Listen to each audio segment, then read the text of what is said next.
Hello everyone, I am किशोर कारसेकर। तो इस video में हम बात करने वाले हैं जो 2024 है। इस 2024 में टोटल नंबर ऑफ रजिस्ट्रेशन कितने हो चुके हैं, इसके बारे में हम यहाँ पे इन डिटेल यहाँ पे इंफॉर्मेशन लेने वाले हैं। क्योंकि देखा जाए तो कुछ न्यूज आर्टिकल आ चुके हैं या कुछ नीट एनटीए का प्रेस नोट भी आ चुका है, जिसपे यहाँ पे मेंशन हो चुका है कि एज कम्पेयर टू 2023 के अकॉर्डिंग यहाँ पर देखा जाए तो दिस ईयर टोटली 4,80,000 तक यहाँ पे रजिस्ट्रेशन बढ़ चुके हैं। तो ये रजिस्ट्रेशन क्यों बढ़े हैं, इनका इंक्रीज होने का क्या रीजन है, इसके बारे में हम बात करेंगे।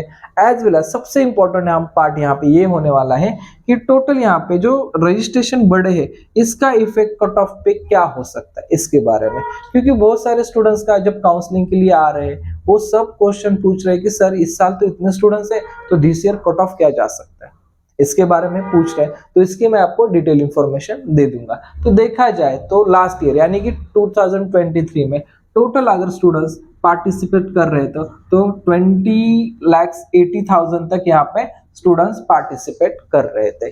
87,000 डिजिट रहेगा, 20,80,000 तक यहाँ पे स्टूडेंट्स पार्टिसिपेट कर रहे थे। एज कम्पेयर टू देखा जाए 2024 में तो यहाँ पे 25 लाख यहाँ पे मतलब 25 प्लस मतलब 25 लाख प्लस यहाँ पे रजिस्ट्रेशन हो चुके हैं। ये डेटा मिला है हमें 9 मार्च का। ठीक है, 9 मार्च के आगे भी हमारा डेट एक्सटेंड हो चुका था जो कि है अपना 16 मार्च तक। ये डेट तक यहाँ पे और भी यहाँ पे रजिस्ट्रेशन ऐड होने वाले हैं।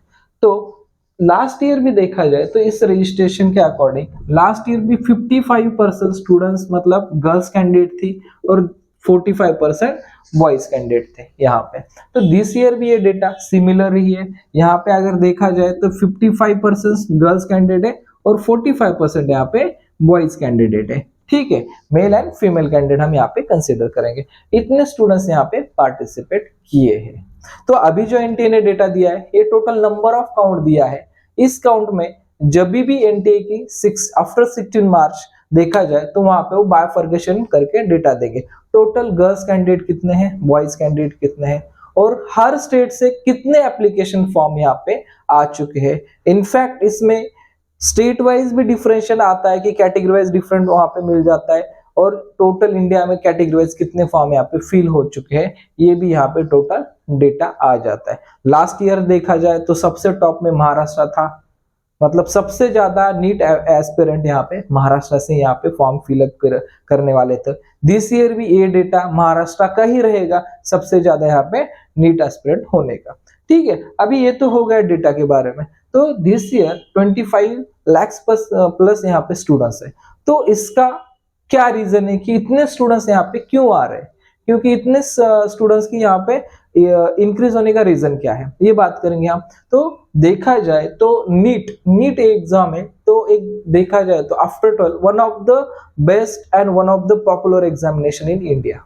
सबसे बड़ी एग्जामिनेशन जो होती है इंडिया में वो सबसे बड़ी एग्जाम होनी है नीट की। इसकी फर्स्ट है पॉपुलरिटी, और पॉपुलरिटी छोड़ दीजिए उसका अगर देखा जाए जो भी नीट कोर्स के थ्रू आगे हम एडमिशन लेने वाले हैं, नीट कोर्स के बाद जो भी हम आगे एडमिशन लेने वाले हैं वो कोर्सेस में स्टूडेंट्स का इंटरेस्ट यहाँ पे दिन ब दिन यहाँ पे बढ़ता जा रहा है। सबसे इंपॉर्टेंट पार्ट ये है कि स्टूडेंट्स का interest MBBS, BDS, BMS, BHMS इस कोर्स में अब ज्यादा आने लगा है। इसकी वजह से मैक्सिमम स्टूडेंट्स आफ्टर 12th के बाद करियर जो चॉइस कर रहे हैं वो मेडिकल सेक्टर में करियर चॉइस कर रहे हैं। और देखा जाए तो मेडिकल सेक्टर का देखा जाए तो करियर अपॉर्चुनिटी अभी भी लार्ज है। गवर्नमेंट के यहाँ पे अलोकेशन अगर देखा जाए या जॉब प्लेसमेंट के बारे में देखा जाए अभी भी यहाँ पे ओपन है। तो ये सब रीजन यहाँ पे सब रीजन की वजह से यहाँ पे ये नीट का जो नंबर है स्टूडेंट्स का ये बढ़ रहा है, बराबर है। तो ये नंबर बढ़ रहा है। तो और भी एक यहाँ पे पार्ट देखा गया है कि बहुत सारे ऐसे स्टूडेंट्स हैं जिन स्टूडेंट्स का ऑलरेडी कहीं पे बी फार्मेसी के लिए एडमिशन है, कहीं पे बीएससी नर्सिंग के लिए एडमिशन है या प्लेन बीएससी कोर्स है, या ऐसे भी कुछ स्टूडेंट्स हैं जिनका ऑलरेडी बीएएमएस का यहाँ पे फर्स्ट ईयर चालू है, सेकेंड ईयर चालू है। उन स्टूडेंट्स ने भी दिस ईयर यहाँ पे नीट का एप्लीकेशन फॉर्म फिलअप किया था। और देखा जाए तो ये last year and this year यहाँ पे चालू हो चुका था। लेकिन यहाँ पे और एक पार्ट है, एनटीए ने जो एज मिनिमम एज लिमिट है ये डिसाइड की है, लेकिन मैक्सिमम एज लिमिट यहाँ पे कोई मेंशन नहीं है। मतलब आप 18 इयर्स के आगे कहीं तक भी हो तो आप यहाँ पे नीट एप्लीकेशन फॉर्म फिलअप कर सकते हैं। जब हम यहाँ पे ऑफिस पे फॉर्म फिल कर रहे थे, फॉर्म फिल करते समय कुछ ऐसे स्टूडेंट्स भी आ गए कि जिनकी डेट ऑफ बर्थ यहाँ पे 2002 है, सॉरी 2000 है, 2002 है, 2003 है, यहाँ तक के स्टूडेंट भी एप्लीकेशन फॉर्म भर रहे थे। लास्ट मैंने देखा है एक स्टूडेंट्स का डेट ऑफ बर्थ 1994 का भी यहाँ पे मैंने देखा है जब फॉर्म फिल कर रहे थे।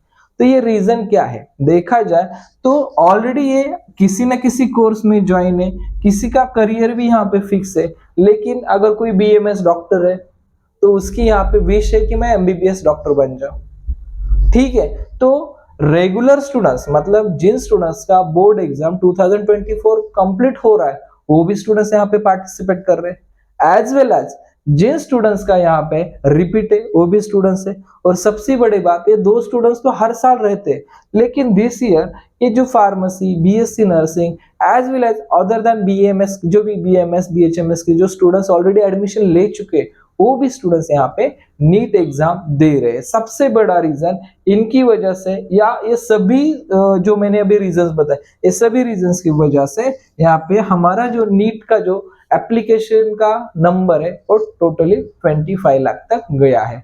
तो अभी 25 लाख तक गया है, लेकिन इसमें नंबर ऑफ स्टूडेंट्स कितने पार्टिसिपेट करने वाले हैं, कितने वहां पे आप एब्सेंट रहने वाले हैं, या कितने स्टूडेंट्स यहाँ पे क्वालिफाइड होने वाले, उसका भी डेटा आफ्टर नीट रिजल्ट आ जाएगा आपके पास।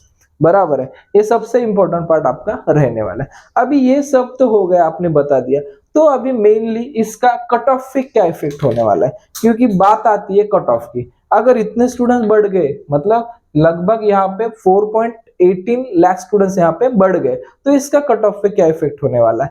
तो इफेक्ट क्या होगा ये मैं बोल के आपको डराऊंगा नहीं, क्योंकि बहुत सारे स्टूडेंट्स मतलब ऑलरेडी नीट की प्रिपरेशन करते करते थक गए। बहुत सारे स्टूडेंट्स का मतलब जो अभी जो कॉन्फिडेंस है वो हाई, मैं उनका लो नहीं करना चाहता।